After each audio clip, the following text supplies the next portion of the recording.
নমস্কার, আরএমটেক বাংলা আপনাকে স্বাগত জানাই। আবাস যোজনা নিয়ে যে লেটেস্ট আপডেটটি সামনে এসছে তারই ডিটেলসে আজকের ভিডিওটির মাধ্যমে আলোচনা করব।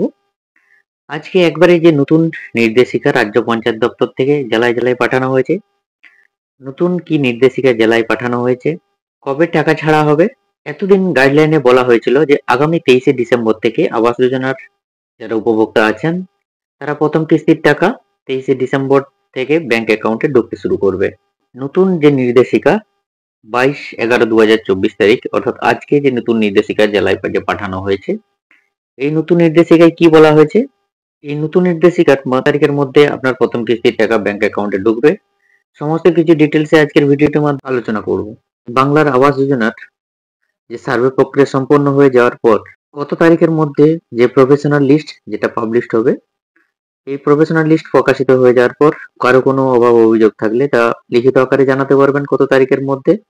এই লিস্ট কোথায় পাবলিশড হবে এবং তা কত তারিখ ফাইনাল যে লিস্ট পাবলিশড হবে, যা 3টি স্তরে অনুমোদন হবে, কোন স্তরে কত তারিখে অনুমোদন হবে, সমস্ত কিছুই যে আজকের যে নতুন নির্দেশিকা সেই নির্দেশিকায় রিভাইজ যে শিডিউল বা টাইমলাইন কোন তারিখে কোথায় কোন স্টেজে এই পুরো প্রসেসটাই সম্পূর্ণ হবে। আজকে চিঠি দিয়ে জানানো হয়েছে যে পঞ্চায়েত দপ্তর থেকে জেলায় জেলায় যে আপনারা হয়তো জেনে গেছেন যে গতকাল মুখ্যমন্ত্রী সাংবাদিক সম্মেলন করে বলেছিলেন যে আবাস যোজনার টাকা কত তারিখের মধ্যে দেয়া হবে। মাননীয় মুখ্যমন্ত্রী মমতা বন্দ্যোপাধ্যায় সাংবাদিক সম্মেলন করার সময় বলেছেন যে আবাস যোজনার টাকা বেনিফিশিয়ারি অর্থাৎ যারা আবাস যোজনার উপভোক্তা আছেন তাদের অ্যাকাউন্টে আগামী 15 থেকে 30শে ডিসেম্বরের মধ্যে এই টাকা ছাড়া হবে। সেই মতো রাজ্য পঞ্চায়েত দপ্তর নতুন যে নির্দেশিকা আজ 22/11/2024 তারিখ জেলায় জেলায় যে রিভাইজ এবং শিডিউল এবং যে টাইম লাইন এসে পৌঁছেছে, কত তারিখের মধ্যে কোন কাজটি সম্পন্ন করতে হবে যে তা পরিবর্তন হয়ে কি হয়েছে জানানো হয়েছে এই নির্দেশিকায়। আসুন দেখে নেওয়া যাক। এই হলো নতুন যে নির্দেশিকা, যেটা special secretary government of West Bengal panchayat এবং রুরাল ডেভেলপমেন্ট থেকে পাঠানো হয়েছে প্রত্যেকটি জেলার ডিস্ট্রিক্ট ম্যাজিস্ট্রেটের কাছে। সেখানে বলা হয়েছে যে revise timeline for different activities under rural housing survey, অর্থাৎ যে পরিবর্তিত সময়সূচি এবং টাইমলাইন যেটা বেঁধে দেওয়া হয়েছে, যেটা RHS অর্থাৎ রুরাল হাউজিং সার্ভে গাইডলাইন, যেটা আগের যে গাইডলাইন ছিল তা রেকটিফাই হয়ে 13/11/2024 তারিখ যে নতুন যে গাইডলাইন দেওয়া ছিল তা আবার পুনরায় রেকটিফাই হয়ে নির্দেশিকা জেলায় পাঠানো হয়েছে। এইখানে বলা আছে in partial modification of the letter under reference revise timeline for various remaining activities corresponding to financial assistance for construction of pucca house in rural area. আর এর হলো সার্ভের যে প্রক্রিয়া তা কিছু পরিবর্তন হয়েছে। রুরাল হাউজিং সার্ভে যার আগে চিঠির যে নাম্বারটি ছিল তা পরিবর্তন হয়েছে আগের চিঠির তুলনায়। যা কাজের যে টাইমলাইন ছিল তাও পরিবর্তন হয়েছে। বাড়ি তৈরির টাকা যে প্রদান করা হবে গ্রামাঞ্চলের জন্য তার যে অ্যাক্টিভিটি এবং কি ফলো করতে বলা হয়েছে তার অ্যাক্টিভিটি ডেট সিরিয়াল নাম্বার হিসেবে পরপর পয়েন্ট আকারে দেওয়া আছে।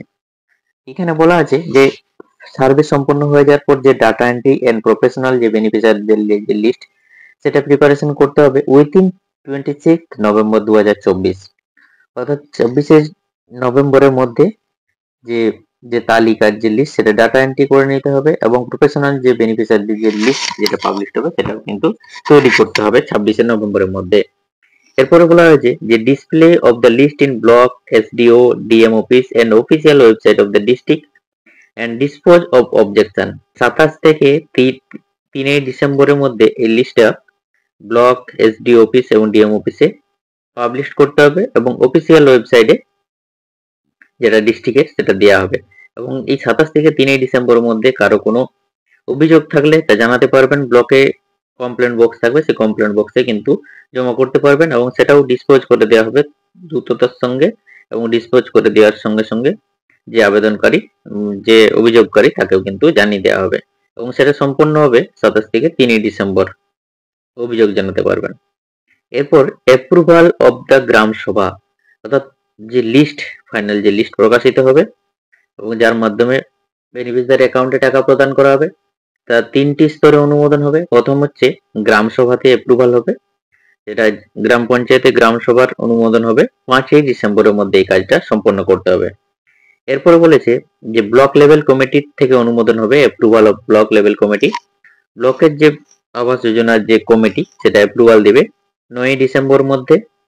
এরপর ডিস্ট্রিক্ট অ্যাপ্রুভাল দেবে 11 December. District level committee approval দিবে হচ্ছে 11 ডিসেম্বর 2024 তারিখের মধ্যে।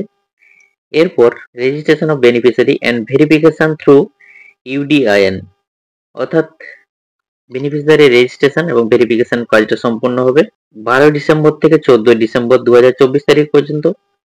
এরপর বলেছে যে release of first instalment to the account of the beneficiary. বেনিফিশিয়ারির অ্যাকাউন্টে প্রথম কিস্তির টাকা প্রদান করা হবে 15 থেকে 30 ডিসেম্বর 2024, অর্থাৎ ডিসেম্বরের মধ্যে কিন্তু বেনিফিশিয়ারির অ্যাকাউন্টে যে আবাস যোজনার যারা প্রাপক আছেন প্রকৃত এবং যাদের চূড়ান্ত তালিকায় নাম থাকবে তাদের অ্যাকাউন্টে প্রথম কিস্তির টাকা আগামী 15 থেকে 30 ডিসেম্বরের মধ্যে টাকা ঢুকতে শুরু করবে। এই হলো নতুন নির্দেশিকায় যে অ্যাকাউন্টে প্রথম কিস্তির টাকা কবে ঢুকবে তা ডিটেলসে বলা আছে। এছাড়াও যে নতুন নির্দেশিকায় আরো কিছু গুরুত্বপূর্ণ শিডিউল বা টাইমলাইন যেটা ফলো করার জন্য বলা আছে। এখানে বলা হয়েছে যে utmost care should be taken during data entry to avoid any mismatch of beneficiary name, ID, mobile number and bank account number. এখানে বলা আছে যে উপভোক্তার নাম, আইডি, মোবাইল নাম্বার, ব্যাংক অ্যাকাউন্টের নম্বর যদি কোথাও কোনো অমিল থাকে সেটা এড়ানোর জন্য ডাটা এন্ট্রি করার সময় সবসময় সতর্কতা অবলম্বন করা উচিত বলে এখানে কিন্তু উল্লেখ করা আছে এবং যেটা এন্ট্রি করার সময় সেটা দেখে শুনে কিন্তু এন্ট্রিটা করতে হবে, এটা কিন্তু এখানে বলা আছে। এরপরে বলা আছে যে bank account verification must be done carefully so that the eligible beneficiary is tagged with the correct right bank account number. Any mismatch must be detected and rectified before finalizing the database. যে bank অ্যাকাউন্টের তথ্য যখন যাচাইকরণ করা হবে সেটা অবশ্যই সাবধানের সঙ্গে করা উচিত যাতে যারা যোগ্য উপভোক্তা আছেন তাদের সঠিক ব্যাংক অ্যাকাউন্টের সাথে ট্যাগ করা হয় এবং যখন ডাটাবেসে ফাইনাল করা হবে কোনো মিল যদি থাকে বা মিসম্যাচ থাকে সেটাও শনাক্ত করা এবং তা সংশোধন করে দেওয়া। এরপরে বলা আছে যে hold case should be dispose of within the time limit FAQ already share. যে সমস্ত হোল্ড কেসগুলো আছে সেগুলো ডিসপোজ করে দেওয়ার জন্য বলা আছে যে উইথিন দ্য টাইম লিমিট এবং নির্দিষ্ট সময়সীমার মধ্যে।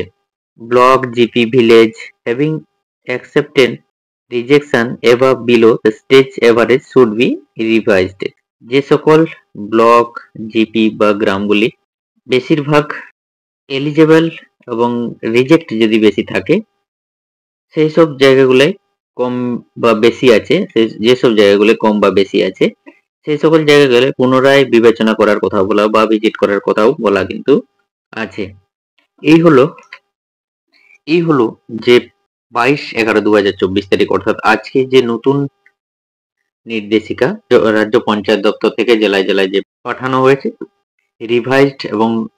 রিভাইজ শিডিউল এবং যে টাইমলাইনের মধ্যে যে কাজটি সম্পন্ন করার কথা বলা আছে তা কত তারিখের মধ্যে সম্পন্ন করতে হবে। আগামী 15 থেকে 30 ডিসেম্বরের মধ্যে আবাস যোজনার যে উপভোক্তা আছেন তাদের অ্যাকাউন্টে প্রথম কিস্তির টাকা ছাড়ার কথাও কিন্তু এখানে উল্লেখ আছে। ভিডিওটিতে ডিটেলসে আলোচনা করে দেবেন। ভিডিওটি ভালো লাগলে একটা লাইক করে দেবেন আর চ্যানেলে প্রথম হয়ে থাকলে অবশ্যই চ্যানেলটা সাবস্ক্রাইব করে দেবেন। Thank you so much.